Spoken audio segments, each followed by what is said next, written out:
कभी सोचा है कि वेब ब्राउज़र असल में कितनी जासूसी करता है? आज इंटरनेट की दुनिया में गूगल क्रोम का दबदबा है, ये तो हम सब जानते हैं। लेकिन अब ज़ोहो का एक नया ब्राउज़र, उला, इसे सीधी टक्कर देने आ गया है। तो सवाल ये है कि क्या ये बस एक और नया ब्राउज़र है या फिर इंटरनेट इस्तेमाल करने के हमारे तरीके में एक बड़ा बदलाव ला सकता है? चलिए इसी की पड़ताल करते हैं। ज़रा सोचिए, एक ब्राउज़र किसी के बारे में क्या-क्या जान सकता है। हर सर्च, हर क्लिक, हर पसंद नापसंद, सब कुछ कहीं ना कहीं रिकॉर्ड हो रहा है। पर ये डेटा जाता कहाँ है और इसका इस्तेमाल कैसे होता है? ये सिर्फ एक टेक्निकल सवाल नहीं है, ये हमारी प्राइवेसी से जुड़ा एक बहुत बड़ा मुद्दा है। और बस यहीं पर एंट्री होती है उला की। देखिए, जहां ज्यादातर ब्राउज़र एक डिजिटल जासूस की तरह काम करते हैं, जो हमारी जानकारी विज्ञापन कंपनियों को बेचते हैं, वहीं उला का वादा ठीक इसके उल्टा है। इसका सबसे बड़ा मंत्र है ज़ीरो ट्रैकिंग। मतलब एक ऐसा ब्राउज़र जिसे बनाया ही इसलिए गया है ताकि वो अपने यूज़र के बारे में कुछ भी ना जाने। तो आखिर ये ज़ोहो का उला ब्राउज़र है क्या? और ये हमारी प्राइवेसी वापस दिलाने का जो वादा कर रहा है, वो कैसे पूरा करता है? देखिए, आसान भाषा में समझें तो ओपेरा उसी क्रोमियम इंजन पर बना है जिस पर गूगल क्रोम चलता है, इसीलिए ये तेज और भरोसेमंद है। लेकिन बस यहीं पर सारी समानताएं खत्म हो जाती हैं। इसका मिशन 3 सीधी सादी बातों पर टिका है। पहली, कोई ट्रैकिंग नहीं। दूसरी, जबरदस्त प्राइवेसी। और तीसरी, प्रोडक्टिविटी बढ़ाने वाले स्मार्ट टूल्स। तो ये सुरक्षा देता कैसे है? इसे एक डिजिटल किले की तरह समझिए। जैसे ही इसे इंस्टॉल किया जाता है, ये अपने आप उन सारे विज्ञापनों और ट्रैकर्स को रोक देता है जो इंटरनेट पर पीछा करते हैं। इसमें एक बिल्ट इन वीपीएन भी है जो लोकेशन को छिपाता है, और ये डिजिटल फिंगरप्रिंटिंग को भी रोकता है।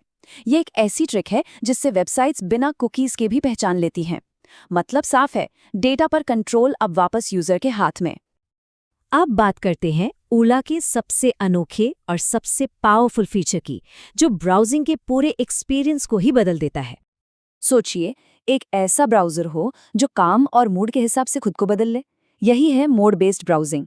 जब कोई काम कर रहा हो तो वर्क मोड सोशल मीडिया जैसी ध्यान भटकाने वाली चीज़ों को ब्लॉक कर देता है। घर पर आराम के वक्त पर्सनल मोड सब कुछ खोल देता है। बच्चों के लिए किड्स मोड एक सेफ माहौल बनाता है। और तो और डेवलपर्स के लिए भी एक खास मोड है। मतलब एक ही ब्राउज़र में कई अलग अलग ब्राउज़र। लेकिन रुकिए, उला सिर्फ प्राइवेसी के बारे में नहीं है, ये काम करने का एक स्मार्ट तरीका भी है।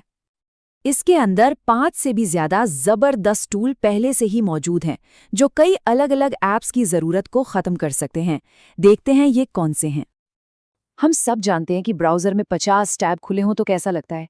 इसका टैब मैनेजर इसी समस्या को सुलझाता है, उन्हें बड़े करीने से ऑर्गेनाइज करके।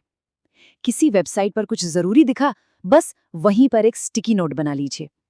किसी आर्टिकल के जरूरी हिस्सों को हाईलाइट करना है, एनोटेशन टूल से वो भी मुमकिन है। और ये सब कुछ ब्राउज़र के अंदर ही होता है, बिना किसी एक्स्ट्रा एक्सटेंशन के। और अच्छी बात यह है कि ये हर जगह काम करता है, चाहे विंडोज पीसी हो, मैकबुक या फिर एंड्रॉयड फ़ोन। सारा डेटा सभी डिवाइसेस पर सिंक होता है, और वो भी एंड टू एंड इंक्रिप्शन के साथ। इसका मतलब ये है कि यूजर के अलावा कोई भी, यहाँ तक कि ज़ोहो भी, उस डेटा को पढ़ नहीं सकता। और हाँ, जो ज़रूरी क्रोम एक्सटेंशंस हैं वो भी इस पर काम करेंगे। तो अब आता है सबसे बड़ा सवाल, क्या क्रोम को छोड़कर उलाना पर स्विच करना चाहिए? चलिए इसके फायदे और नुकसान दोनों को तौलते हैं। देखिए, इसके पक्ष में जो सबसे बड़ी बातें हैं वो है इसकी ज़बरदस्त प्राइवेसी, अनोखे ब्राउजिंग मोड्स और इसमें पहले से मौजूद प्रोडक्टिविटी टूल्स। दूसरी तरफ, क्योंकि ये अभी नया है, इसकी एक्सटेंशन लाइब्रेरी क्रोम जितनी बड़ी नहीं है, और हो सकता है कि कभी-कभार कोई वेबसाइट ठीक से काम ना करे। जब इसकी तुलना बड़े ब्राउज़र से करते हैं तो फर्क साफ दिखता है। जहां क्रोम में प्राइवेसी के लिए सेटिंग्स में जाकर बदलाव करने पड़ते हैं, यूला बॉक्स से निकलते ही सिक्योर है। इसका जो मोड बेस्ड ब्राउजिंग फीचर है वो किसी और के पास नहीं है। और सबसे ज़रूरी बात, ये कंप्यूटर की रैम पर ज़्यादा बोझ नहीं डालता, जिससे सिस्टम तेज चलता है।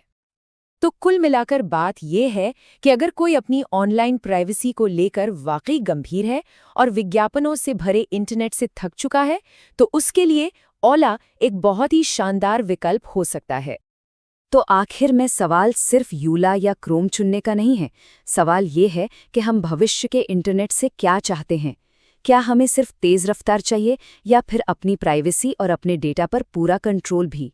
फैसला हर इंटरनेट यूजर का अपना है।